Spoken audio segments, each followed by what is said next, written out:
So Vomorian caves, Vomorian polish, Baraba caves, and mirror finish granite has been something of a flavour of the month. And well, the question would be, how did they do it? Well, the question would be, firstly, how is it done now? And I could have just gone onto the internet and got some polishing paste, polishing pads. It's about the grit size, so I could have just got some 12,000 grit and of mirror finished and polished granite. Really should be the responsibility of those who investigate these things and make a pretty penny from it to look into these questions. But so how do they polish granite gems to a mirror finish now?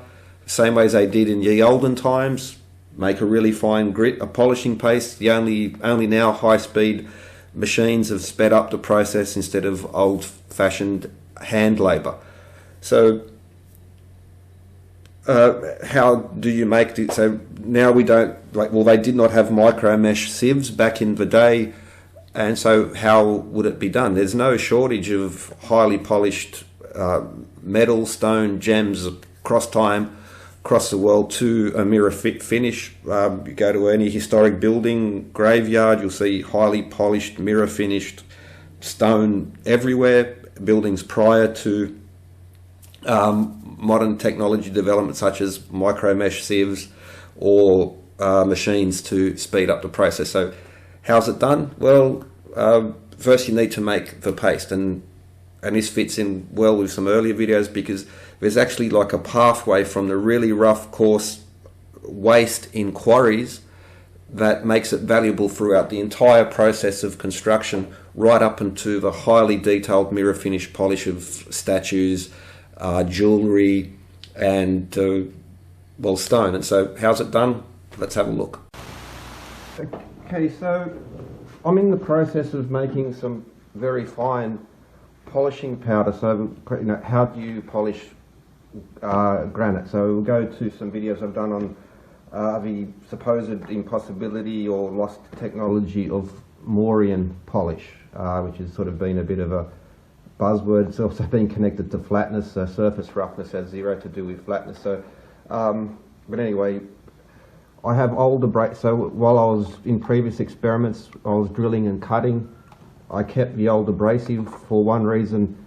The worn out copper is still in here. I've shown in earlier videos you pan your used abrasive off and you can recapture your copper. So if you're drilling or cutting with copper, the question might be, framed by lost ancient, well, how much copper did they go through? Zero essentially, because you can reclaim all the copper. If you use the wet method especially, it's all in there. Again, I showed that in an earlier video. I'll put a link in the description. I was talking about possibility of building scams and through the use of abrasive and extracting the copper in that way. But granite cuts like. So in a granite quarry, there's a lot of granite dust going around. So you collect that, and now all I'm going to do is stir it up. And what will happen is that the really fine stuff, you can see the water's dirty, it's getting suspended in the water, and the heavy stuff falls to the bottom. So we'll just stir that up, get as much of the finer particles there in the water. Don't take too long because it'll settle. And this also gives you the added benefit because we start with really rough stuff that's all over the place, but now we'll be able to grade our abrasive. So just like you get the really rough sandpaper down to smooth, you can do the same thing here. And so when it comes to polishing, you don't just go from really rough to really smooth, you sort of work your way through these steps. So we stir that up. I've got some glass jars here just because that will show what's happening. And the first step would be in refining and creating your finer abrasive. Stir that up, pour that off, and not so much important with the first step, but it's good practice to start off with, is to begin with as clean as a jar as you can. You want to remove loose grains of sand going on. So having stirred this up, I'll let that, you don't even need to let it settle for a minute. That's the first step. It's just, okay, now, if I pour this off,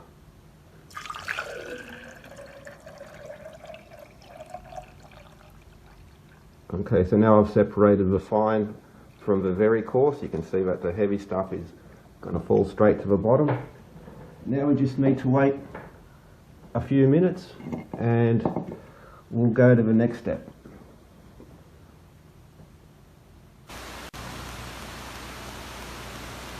I just poured off, and you can already see that the heavier stuff amongst that has already begun to settle. You can see those very fine pieces falling down. So the first step we won't even wait too long for that. We just want to give it a minute or two, and to let all those really of the heavier particles fall to the bottom, and the lighter stuff will stay to the top. And then we'll just repeat the process. We'll pour this jar, and I'm using clear jars just because it highlights what's happening, and we'll pour that into the next one. So, okay, let's give it a minute.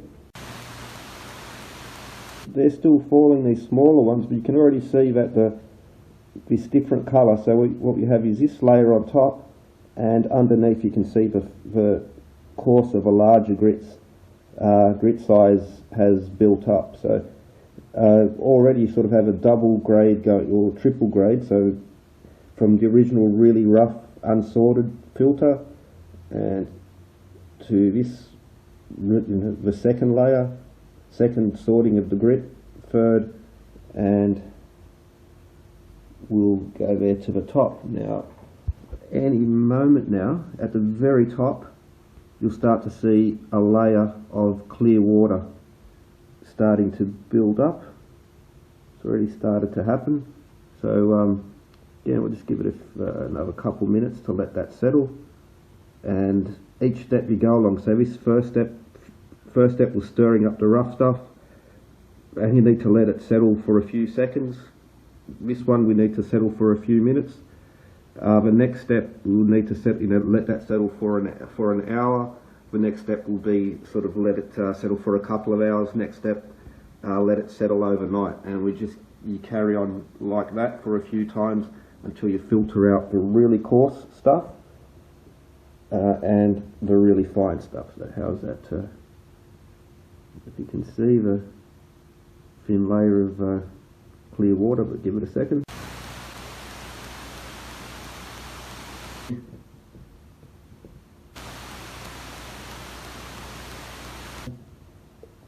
And those descending grains that we saw before have pretty much stopped falling, and so now would be the next step, and that's just to pour the first jar into the second jar. Making a mess of it. Okay, and only just pour off the top because we want to keep the heavy stuff on the bottom. And there's our second layer, and now it's just to let that settle for a while, and a grit, a slurry will form at the bottom, and then we just take that and we'll go to the third jar, and then it's just a matter of repeating the process again. The first step, couple minutes, give this an hour, give that a few hours, and the next step would be to let it settle overnight, and basically let it settle over a week, and then over each step you need to give more time for the very fine grit to settle. There's all these tiny little particles floating there at the top because they're small, they're not falling as quickly, and you can already see there's a layer starting a different colour starting to form there at the bottom. So that'll be our second grade of grit, and just again give it a little bit of time and we'll go to the next step. First jar is settled. You can see the different bands of materials, coarser, finer as it goes up, and now the second one will start to settle. Hopefully you can make that out. So we have a band of colour, then we have a section here. Is that showing up on? Yep, you should be able to see that on the camera. And then there's a third band of colour. So now the next step is simply to pour this into the third jar, and we'll just the top portion of it, in my back room I'm doing this in a bigger scale, but just as an illustration of a point. And so I could have just bought some very fine sandpaper or polishing paste off the net, but let's, ancient tech, how did the ancients do it? Well, it's not that difficult. So this is just got to get finer and finer grit, and that will probably take I don't know, an hour, a couple of hours to settle. But just that's the basics of it. Again, I'm only using a small jar just to show the thing. I've got some big pans and pots and old ice cream tubs, and I'm doing it on a larger scale, because as you go further down you're going to get less and less. So to get a spoonful of polishing paste you have to go through more than just a litre or so to get down there. And that's the steps to making your own polish. I'm doing that at the moment to get finer grit, and it takes time to settle down. So success will be guaranteed, because it's the same principle. I don't have micro mesh sieves and filters as they do now to do it, so we have to do it the old-fashioned way. And abrasives, so whether it's coarse abrasives for cutting and drilling down to polishing, that's about all there is to it.